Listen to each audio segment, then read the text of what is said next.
Shiv Arur it continues to be with us. So is Nazir Masoodi. And in the national capital, Aishwarya, our colleague, continues to be with us. Shiv, very quickly at this moment, as we are going through a lot of misinformation coming in from the Pakistani side. In fact, some video game shots being put out by senior members of the Pakistani, political community to suggest that they have done some damage on the Indian side as well. But the fact remains that this is a very known tactic as far as the Pakistanis are concerned. Use propaganda in the fog of war to try and at least keep the morale high as far as their people are concerned. You know, Pakistan is a terrorist state, Ankit, and their playbook very much dictates that they need to, instantly trigger a great deal of misinformation, making use of the fog of war, making use of the lack of authentic information, to put out dramatic suggestions of damage, etc. There most certainly is damage on the Indian side. We're reporting authentic images from the Tangdhar sectors and elsewhere. The army has confirmed deaths of at least 3 civilians in the Akhnur sector of the southern part of the line of control. We do know that there is artillery being fired into civilian areas by Pakistan on our side of the line of control. We cannot confirm just yet, but there are almost definitely going to be Air Force losses, on both sides as well. There are claims being made at this time, but no authentic information coming out. 10 a.m. is that press conference when hopefully there will be some clarity on some of these ambiguous questions at this point of time. This is a shape-shifting story and is very much in the nature of the first few hours after the outbreak of an offensive strike at this point. I just hope and pray that the Army and the Air Force take questions and don't just come and read out a statement, because already for 6 to 8 hours this information vacuum has intensified. It's been manipulated and utilized by Pakistan to completely dominate information warfare, making claims of all kinds of things. They're using old footage to claim, damage to towns, cities. They talked about Srinagar here coming under attack, but as you can see, it's pretty calm here in Srinagar. The airfield is certainly operational. Nothing has been targeted there. We have put in a request to the armed forces to come out with more authentic information, but we will be heading towards the line of control very, very shortly, obviously with due permissions, not to disrupt any activity there, but to try and get as close as possible to provide more authentic information of what's happening on the ground, because I can tell you, Ankit, that the line of control right now is absolutely booming with heavy artillery fire. Shiv, we've got some live footage coming in from Muridke at this stage. This is the APTN which is broadcasting this footage.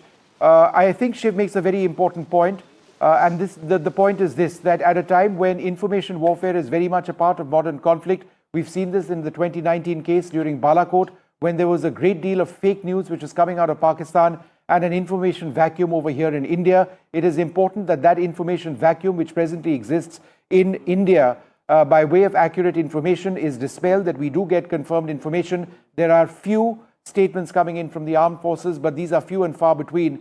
In the context of developing news, it is important that we get accurate and authentic information. A little while back, there was a government circular which came in categorically identifying fake news from the Pakistani side. It would be important to understand, to get a better understanding of the strikes themselves and of what exactly is taking place. I do have a rough chronology at this stage of what has taken place. And Shiv, if you'd like to come in with me, it was at 1 a.m.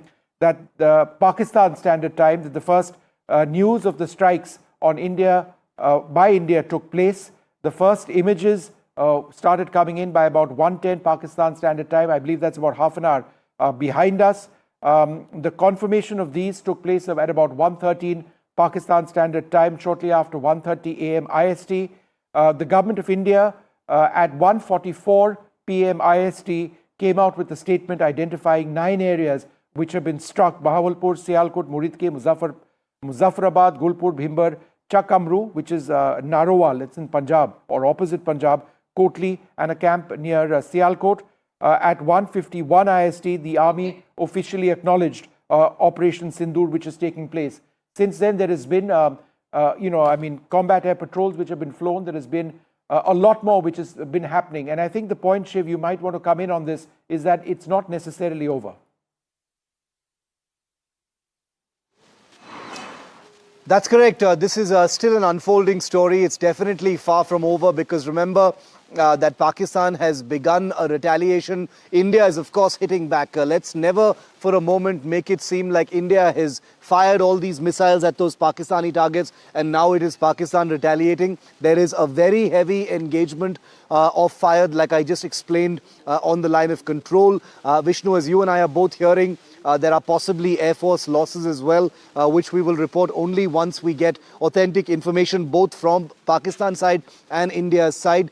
At this time, no information coming from Pakistan, can be treated as authentic at all. There's a great degree of propaganda and misinformation being put out. On the Indian side, it's just the opposite. There's no information at all apart from the statements that came out earlier today announcing Operation Sindoor. We're still at least 3 hours away from that from that Indian Army press conference, and in that time, you can bet, Vishnu, that there are going to be a lot more pieces of misinformation, fake news, claims and counterclaims, very much utilizing this fog of war to set some kind of an information warfare narrative. Pakistan has been a past master at that. Hopefully some of those lessons from Balakot in 2019 will have been learned, but we do know now that that press conference will hopefully provide some clarity and answer some of the questions that we don't have hard answers to at this point of time. But the images coming in from those 9 locations where Indian missiles struck, Vishnu, very clearly damage has been done. And this is a stark contrast from 2019 Balakot, where damage done was not undisputed. There was a mess and a chaos of claims and counterclaims. This time that will follow. But as far as damage on the ground is concerned, that seems to be pretty clear. It's been captured by civilians on their phones and it's flooding social media at this time.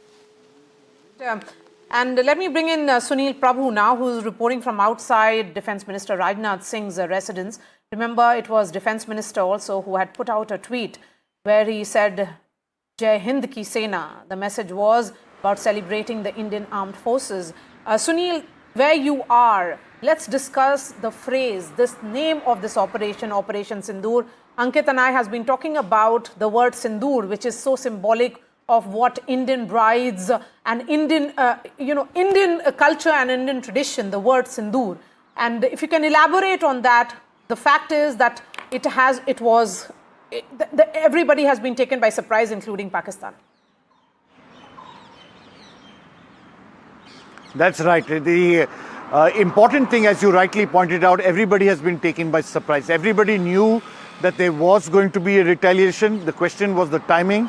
The Prime Minister, the Defence Minister whom you were talking about, as well as the National Security Advisor, had left it completely to the armed forces, the 3 service chiefs as well as the Chief of Defence Staff, to decide the timing, the locations and when to strike. They of course have been on the need-to-know basis and the Prime Minister has been monitoring the situation. And as you rightly pointed out, the symbolism of Sindoor, Operation Sindoor, this is really to strike and make it clear to the Pakistan Army and the Pakistan establishment. Mind you, the Indian statement very categorically says we have, with great precision, and targeted non-military. When you say non-military, you mean civilian.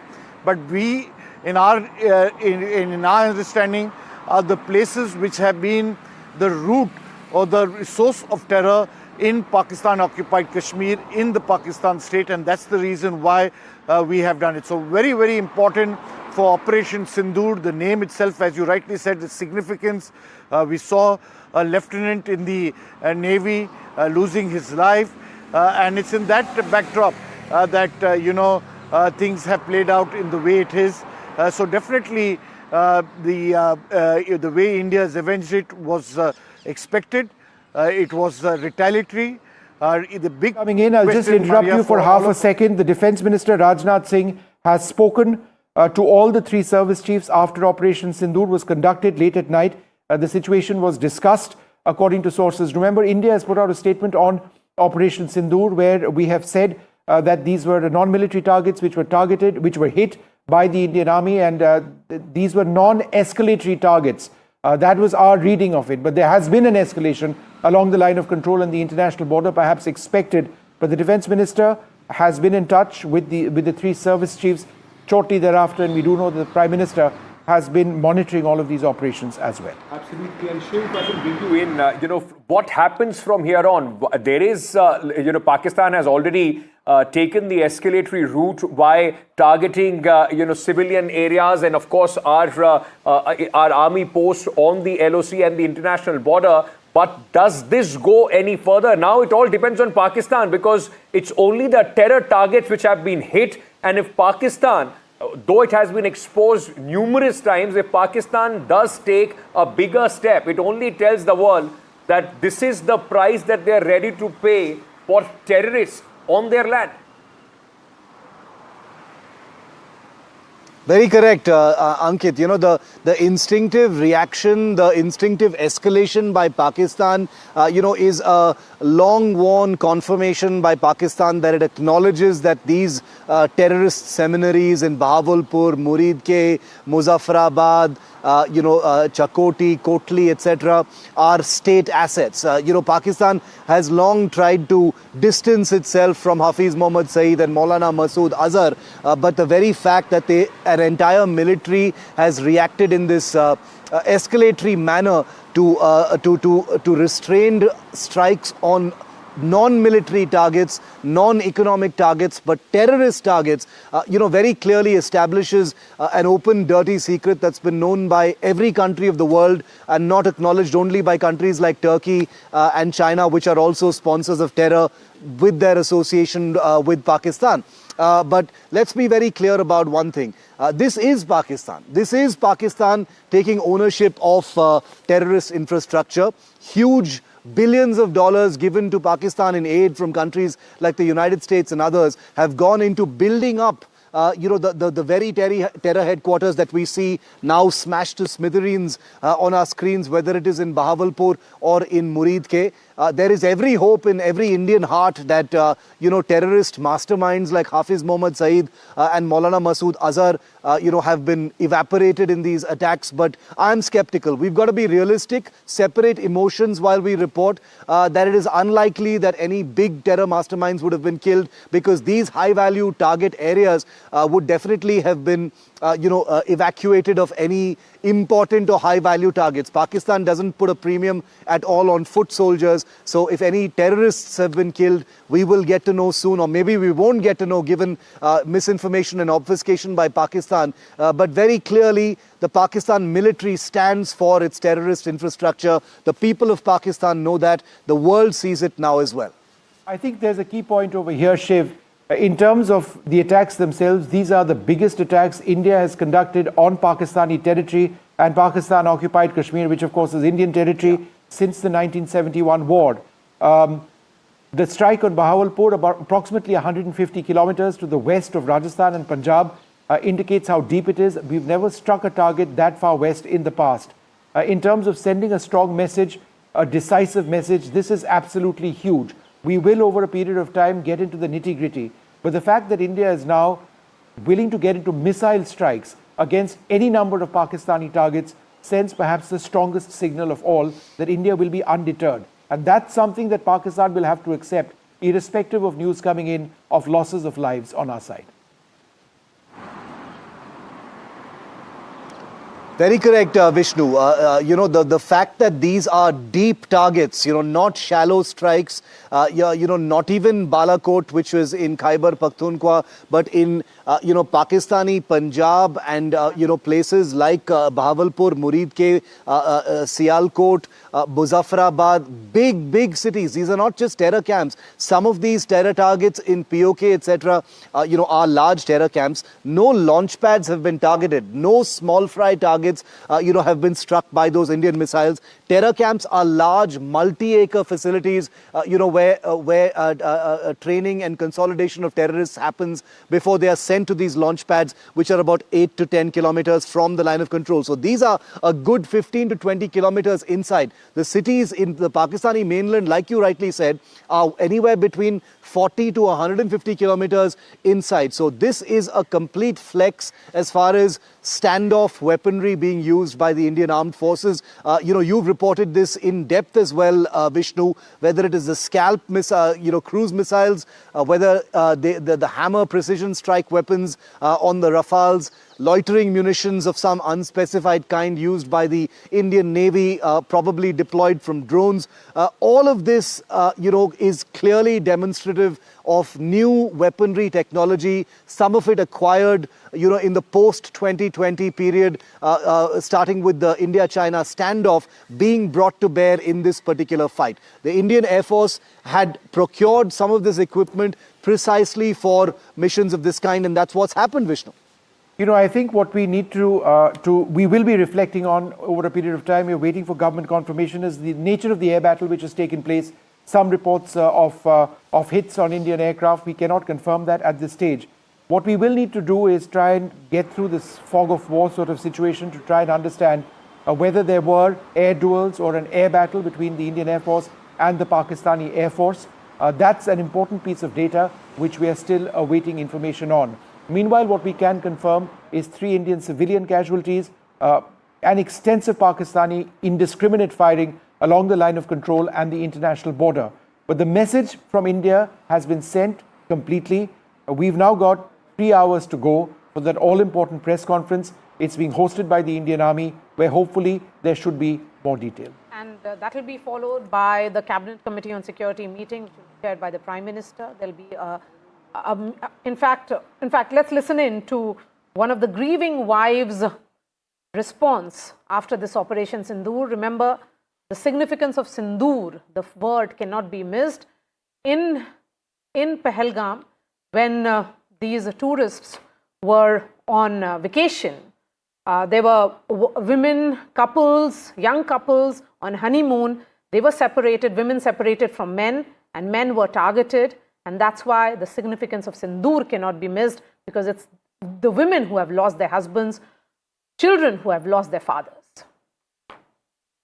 तो बहुत धन्यवाद करती हूँ, उनसे बहुत thank you कहती हूँ कि उन्होंने मेरे पति की मौत का बदला लिया है।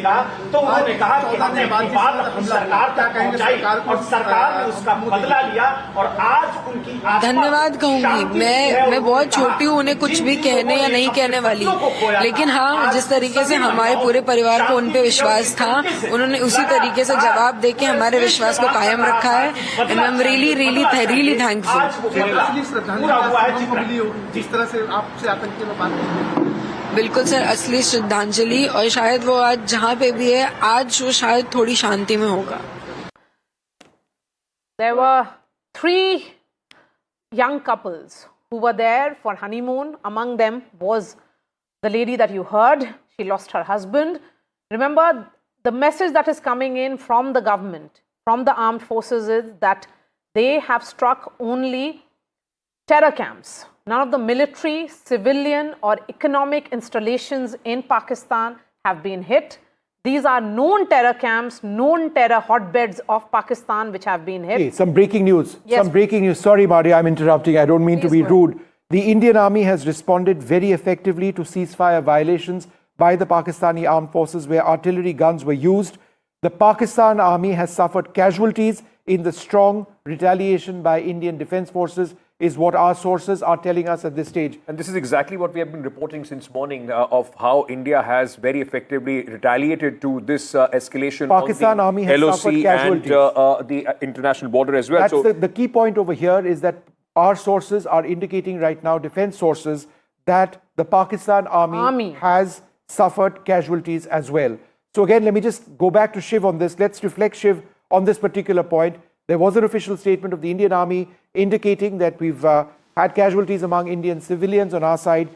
Defense sources now saying that the Pakistan Army has been hit in areas where artillery fire came across from Pakistan to India. We have responded and there have been Pakistani casualties. This is an important piece of news which gives us, our viewers, an idea of the extent of what's happening. Shiv, go ahead.